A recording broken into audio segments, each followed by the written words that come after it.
Hello दोस्तों। आप सबका स्वागत है एक बार फिर मेरे इस शो में जिसका नाम है लेट्स टॉक।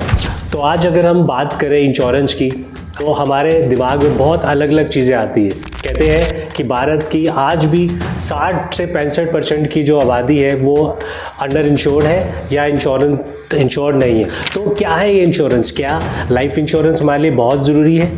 क्या ये कोई फ्रॉड या स्कैम से भी रिलेटेड है? तो आज हम इसको जानेंगे। आज जो हमारे साथ मेरे गेस्ट हैं मेरे बहुत ही खास, मेरे बहुत ही अजीज़ दोस्त जो कि लाइफ इंश्योरेंस इंडस्ट्री में पिछले 20 साल से है। तो ज़्यादा समय नहीं लेते हुए मैं उनको इंट्रोड्यूस करता हूँ, mister Anit Kohli. So welcome Anit to my show. Thank you so much Anuj for inviting me. So Anit, आप इंश्योरेंस इंडस्ट्री में काफ़ी देर से हैं, तो पहले तो आप मेरे व्यूअर्स को बताएं कि अपनी पर्सनल और प्रोफेशनल जर्नी के बारे में। We have started our career in insurance industry from last 20 years back. जब जम्मू में मेरे ख्याल से जब इंश्योरेंस इंडस्ट्री बूम कर रही थी तब हमने इंश्योरेंस इंडस्ट्री ज्वाइन की थी। मतलब उस टाइम पे ये होता था कि हमें अपॉर्चुनिटीज़, जॉब अपॉर्चुनिटीज़ बहुत कम थी जम्मू में। और मैं अपनी करियर की बात करूं तो हम जम्मू में ही रहना चाहते थे अपने फैमिली के साथ। तो हमारे पास ये एक बहुत ही इजी वे था कि हम एक एमएनसी में जॉब करके एक अच्छी सैलरी और एक अच्छा वर्क कल्चर एंजॉय कर पाए। तो ये एक स्टार्टिंग पॉइंट था कि हमें जो एनकरेजमेंट मिली जम्मू में रह के हम इंश्योरेंस इंडस्ट्री में हमने ज्वाइन की थी। सो अनित, जैसे आपने बताया कि आप लास्ट 20 ईयर से इस इंश्योरेंस के सेक्टर में रहे हो, तो मैं ये जानना चाहूँगा और मैं आपसे रिक्वेस्ट करूँगा कि आप मेरे जो व्यूअर्स हैं उनको ये ज़रूर बताएं कि कैसे जो इंडस्ट्री है आज से 15 साल या 20 साल पहले चेंज हुई आज के टाइम में। तो व्हाट आर दोज चेंजेस और क्या इम्पैक्ट पड़ रहा है आज की डेट में इंश्योरेंस एजेंसी या हम कंपनीज की बात करें या हम किस तरह से वो टेक्नोलॉजी जो है चेंज हो रही है उसके बारे में। स्टार्ट जब मैं पहले की बात करूं तो काफ़ी ही, अगर मैं मतलब बोलूं तो स्लो प्रोसेस होता था। जैसे कि हम एक प्रोसेस, अगर एक इंश्योरेंस कंपनी में जब केस एक लॉगिन होता है वो एक बड़ा ही फॉर्म फिलिंग एक्सरसाइज होती थी। कोई 4-5 पेज का फॉर्म होता था। हम कस्टमर के पास जाते थे, कस्टमर की पूरी डिटेल्स उस फॉर्म में भरते थे, फिर अपने ऑपरेशंस डिपार्टमेंट में वो फॉर्म सबमिट होता था। उसके बाद एक अंडरराइटर होता है कंपनी का, उसके पास वो केस अगले दिन मूव करता था और 4-5 दिन लगते थे केस के इश्यूएंस पे। पर आज की डेट में ये काफ़ी फास्ट प्रोसेस हो गया है। 4-5 दिन से ये 4-5 घंटे का प्रोसेस हो गया है। जब हम केस डिजिटल लॉगिन आज की डेट में होता है विद कंपनीज की ऐप के थ्रू और 4 घंटे में इश्यूएंस हो जाती है। अंडरराइटिंग डिसीजन भी उसी वक्त आ जाता है और काफ़ी वास्ट चेंज आई है पिछले, अगर मैं 15 साल की बात करूं तो अब बात करते हैं, जैसे कि आपने एक बताया कि कंपनीज में they have adopted the technology और वो काफ़ी चेंज हुई है। तो अब हम बात करते हैं कि इसका कस्टमर पे क्या असर हो रहा है और जो कस्टमर है हाउ, मतलब कैन कस्टमर इंश्योर कि उसके लिए कौन क्या सही है क्या गलत है। देखिए, ट्रांसपेरेंसी बहुत ज़्यादा आ गई है। इससे काफ़ी ज़्यादा ट्रांसपेरेंसी आई है डिजिटलाइजेशन से, क्योंकि आज की डेट में कस्टमर जो है वो सब चीज़ें अब ऑनलाइन चेक कर सकता है। हम जैसे ही केस इशू होता है उसके पास उसी वक्त प्रपोजल फॉर्म इंस्टेंटली चला जाता है, पॉलिसी डॉक्यूमेंट इंस्टेंटली अब उसके मेल आईडीज़ पे शेयर हो जाती हैं। तो he can go through the policy documents and find कि जो मुझे प्लान बताया गया है वो सही है कि नहीं है। तो कस्टमर बेनिफिट्स इसमें सबसे ज़्यादा हुआ है, जो चेंजेस हुई हैं। So can you explain the different types of products available और उसके क्या बेनिफिट्स हैं, अगर थोड़ा बहुत हमारे व्यूअर्स को पता लगे, और क्या फैक्टर्स हैं जो उनको कंसीडर करने चाहिए एक इंश्योरेंस प्लान लेते हुए। See, insurance is a very vast field. अगर मैं प्रोडक्ट्स टाइप्स की बात करूं तो मेनली 2 प्रोडक्ट्स टाइप्स आते हैं इंश्योरेंस इंडस्ट्री में। एक यूलिप होता है और एक ट्रेडिशनल होता है। यूलिप वो होता है जो मार्केट लिंक प्लान होता है, where customer money is invested into different types of funds of insurance companies and जो फंड के परफॉर्मेंस होगी वही उनको रिटर्न्स मिलते हैं। सेकंड जो होती है सेगमेंट, वो होती है ट्रेडिशनल प्रोडक्ट की। ट्रेडिशनल में भी 2 टाइप के प्रोडक्ट्स होते हैं, एक पार प्रोडक्ट होता है और एक नॉन पार होता है। पार मीन्स पार्टिसिपेटिंग प्रोडक्ट। ये वो प्रोडक्ट्स होते हैं जिसमें कंपनीज बोनस डिक्लेयर करती है हर साल और वो बोनस पॉलिसी में ऐड होते हैं और कस्टमर को at the end of the maturity bonuses plus sum assured मिलता है। सेकंड होते हैं नॉन पार्टिसिपेटिंग। आज की डेट में काफ़ी लोग गारंटेड वर्ड का यूज करते हैं कि हमें गारंटेड प्रोडक्ट्स चाहिए। तो वो वाले प्रोडक्ट होते हैं नॉन पार्टिसिपेटिंग, जिसमें बोनस नहीं होते, बट कस्टमर को पहले ही बता दिया जाता है कि आज आप हमारे साथ इतना इन्वेस्ट कीजिए और end of the policy year और end of the policy term आपको एक फिक्स मैच्योरिटी मिलेगी। तो वो मैच्योरिटी पहले ही बता दी जाती है। So this is the different type of products. Customer को बहुत ही वाइजली चूज करना चाहिए कि मुझे इन्वेस्ट इंश्योरेंस में करना क्यों है और किस प्लान में करना है। See there are lot of requirements of customer आज की डेट में। हमें पता है लाइफ स्टेजेस होती हैं एक, हम हमेशा इंश्योरेंस इंडस्ट्री में या अपनी लाइफ में भी, पर्सनल लाइफ में भी लाइफ स्टेजेस से गुजरते हैं, जैसे कि मैरिज, चाइल्ड एजुकेशन, उसके बाद चाइल्ड मैरिज, उसके बाद रिटायरमेंट। ये सब चीज़ें ह्यूमन लाइफ में के अंदर आती ही आती हैं। अदरवाइज अगर ये चीज़ें नहीं आएंगी तो एक और सच्चाई है कि अनफॉर्चुनेट इवेंट हो जाए, डेथ हो जाए।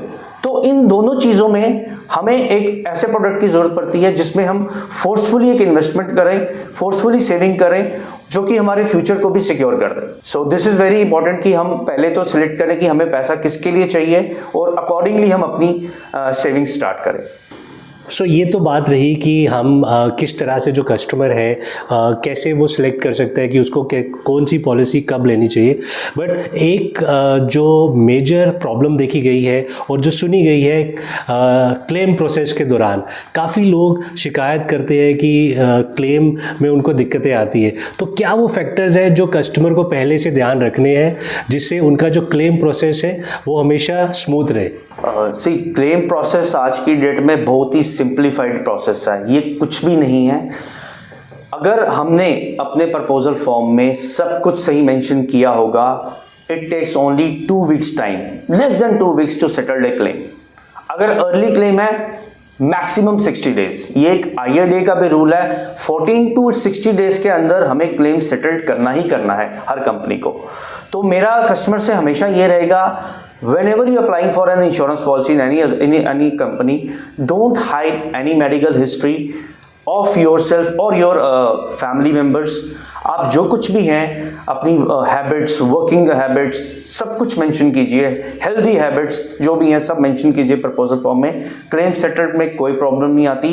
आज की डेट में सब कुछ ऑनलाइन है, डिजिटलाइजेशन है। अगर कुछ अनफॉर्चुनेट इवेंट होता है, सबसे पहला काम है, अगर आप मेल भी सेंड कर सकते हैं, अदरवाइज ऑफिस में विजिट करके इंश्योरेंस कंपनी के इंटीमेट कर दीजिए कि ये एक मतलब डेथ हुई है। एंड उसके बाद नॉर्मल डॉक्यूमेंटेशन होती है, डेथ सर्टिफिकेट होता है नॉर्मल जो कि चाहिए होता है, बाकी तो नॉर्मल डॉक्यूमेंटेशन है।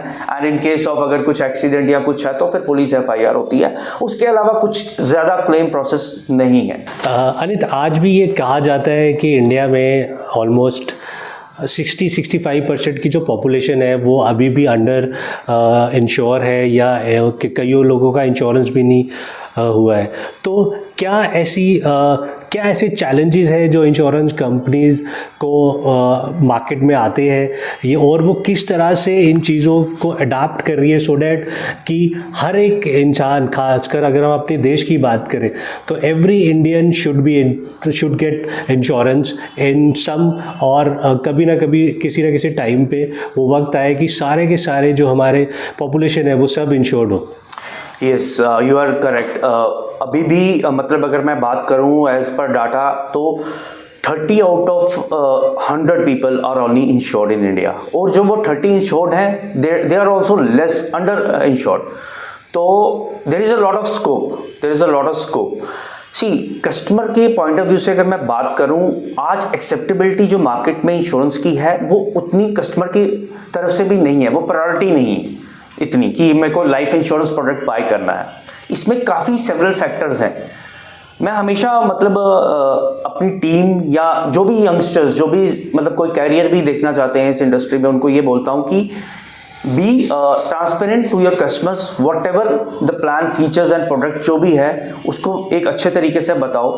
क्योंकि हुआ क्या है, इट्स ए हार्ड फैक्ट, मतलब एक ऐसा हुआ कि पिछले जब इंश्योरेंस बूम हुई थी इंडिया में वे बैक एट 2005-2006, काफ़ी मुझे बोलते हुए कुछ मतलब एक हिचकिचाहट भी नहीं होती कि मिस सेलिंग हुई है। वो मिस सेलिंग क्यों है? बिकॉज प्रॉपर नॉलेज नहीं थी, कस्टमर को भी नहीं थी और जो सेलर था उसको भी प्रॉपर नॉलेज नहीं थी। तो उस मिसकर सेलिंग के कारण आजकल कस्टमर्स हिचकिचाते हैं कोई इंश्योरेंस प्रोडक्ट बाय करने पे। अगर आपको प्रोडक्ट नॉलेज है, अगर कस्टमर की क्यूरीज आप सॉल्व कर सकते हो, और कस्टमर की भी रिस्पॉन्सिबिलिटी बनती है कि अपने प्रोडक्ट के बारे में जब भी कोई इंश्योरेंस प्लान बाय करे सब कुछ पता करे, तो आप एक स्मूथ प्रोसेस से एक इंश्योरेंस पॉलिसी बाय कर सकते हो। तो ये एक चैलेंज आता है कि एक फील्ड में कि एक विश्वास पैदा करना ही सबसे बड़ी एक मतलब हिंड्रेंस आ गई है इंश्योरेंस सेलिंग में, कि रूरल मार्केट और हम अर्बन मार्केट को उतना कैप्चर नहीं कर पाए हैं। Secondly, there are almost 25 insurance companies in India.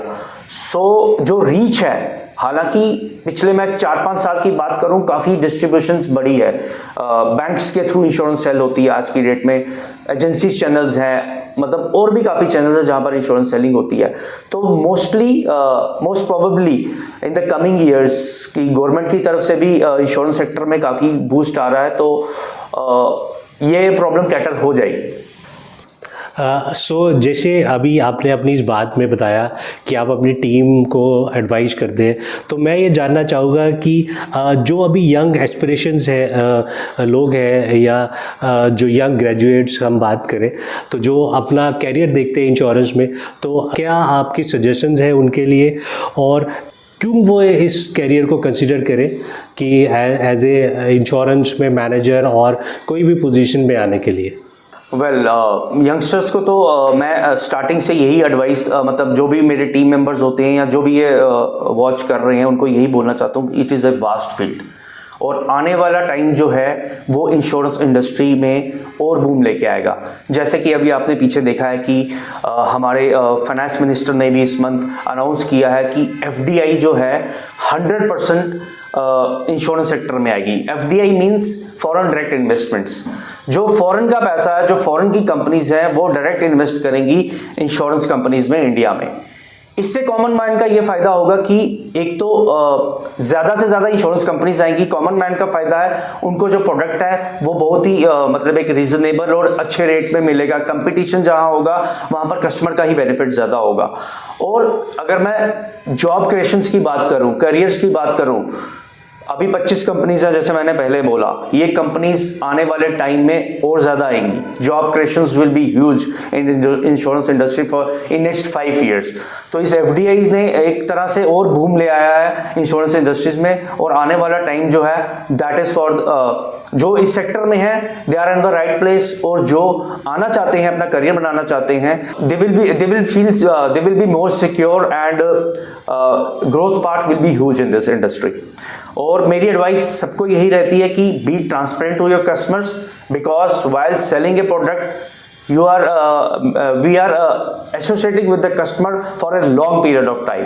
हम कोई छोटी मतलब टर्म की एक फाइनेंशियल प्रोडक्ट नहीं बेच रहे हैं। ये 10 साल, 15 साल, 20 साल की कमिटमेंट है। अगर आप अपने कस्टमर्स के साथ सही तरीके से मतलब सर्विसेज प्रोवाइड करोगे, हर साल उनको प्रीमियम रिमाइंडर्स दोगे, सब कुछ करोगे, you will rise in this industry like anything. So thanks Anit, it was amazing talking to you. आपने जो इंसाइट्स दिए हमें इंश्योरेंस के लिए, इंश्योरेंस इंडस्ट्रीज़ के बारे में, और द कैरियर, क्योंकि बहुत सारे लोग अभी भी डरते थे इस कैरियर को चूज़ करने में। सो आई होप जितने भी हमारे व्यूअर्स हैं वो आपकी इन बातों से ज़रूर इंस्पायर होंगे। So once again thanks to you for joining us in this show let's talk. Thank you so much Anush for inviting me. So friends, yet another episode of Let's Talk Now and Share। तो हम एक बार फिर अगले episode में मिलेंगे नए साथी के साथ, नए लोगों के साथ, उनका एक्सपीरियंस शेयर करेंगे, उनसे बात करेंगे। तो तब तक के लिए आप सबको मेरा सलाम, नमस्कार, आदाब। So stay tune for the next episode. Good bye and take care.